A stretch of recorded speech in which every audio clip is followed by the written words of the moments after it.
Well, I ate like a fat monster. I had a tall. The soda was in there, but at least there was Minute Maid, so I had a extra large or large Minute Maid soda for $1.25. A turkey and bacon wrap that finally had a lot of bacon. This one was like practically half bacon, half turkey, and a bag of Ruffles.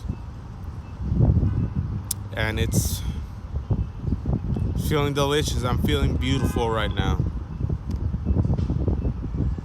We're gonna suddenly see now the correction after BTC drop. I don't know where BTC is, but if the market pumps and BTC stays down, that's the company correction. That's what you call the company's real data actually being in the stock market, aside them being correlated way too much with Bitcoin. I haven't checked where Bitcoin is today. I didn't check. I didn't bother. I would have made $3,000 today. I ended up at 700 because I started. I don't know. I hoped for the market to sink at end of day, but instead it rose. So I originally, after buying my first set of calls, had 2,400. Then I followed Will's pattern. He has a pattern of profit and closing. Open calls, profit, roll, closing, profit. Open calls, roll into puts, the pivot. Buy at the bottom, buy at the top, buy at the bottom, profit or roll.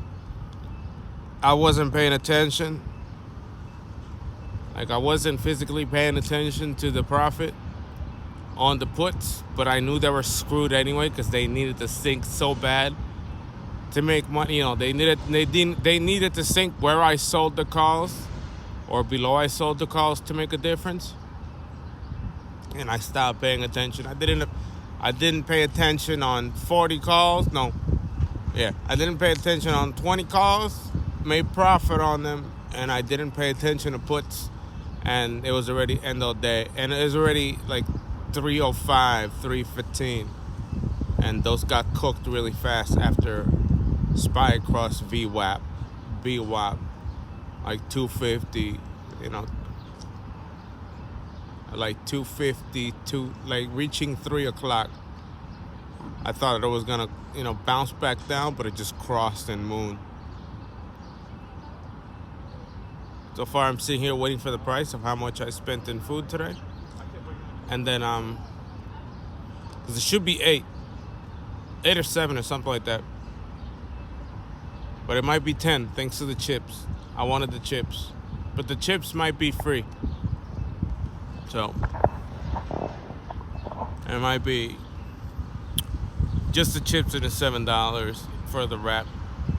There was no nuggies either. I got there was no nuggies. I was like, no fucking nuggies. I was excited for the nuggies already. When I see those nuggies in the afternoon after I leave work, it's to douse them in ketchup.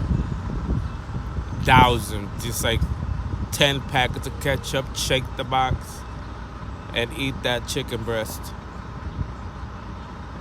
But yeah, not yet. I'm probably going to take a nap. And hopefully if I wake up before 10 o'clock, I'll go get ice cream. But so far,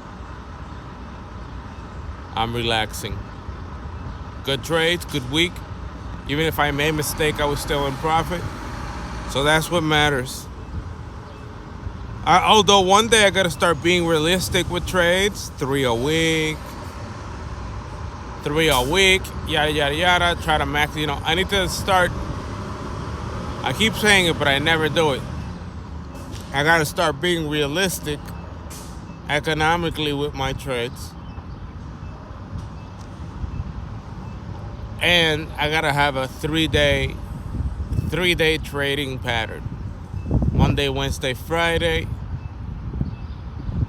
And make profit. So maybe like instead of playing DTE,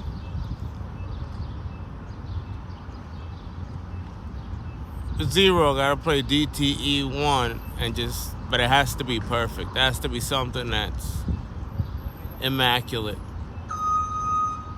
Because I always get my ass handed to me intraday anyway. It's not that hard. Because shit stays in range, low volume.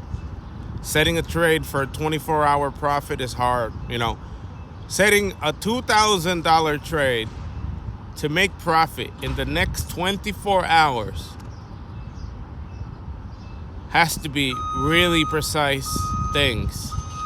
Has to be like maybe a trend day, not a range day, because if it stays in the same range, if my indicator says it's range, it's gonna stay within the same bracket.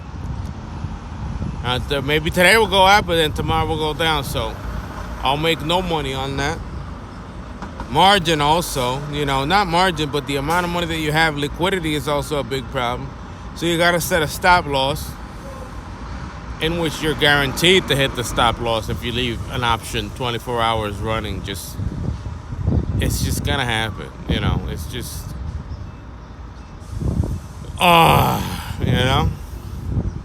So that's the idea. I gotta start playing the game hard again. I'm playing the game on easy, like if I captured a $50,000 loan or more.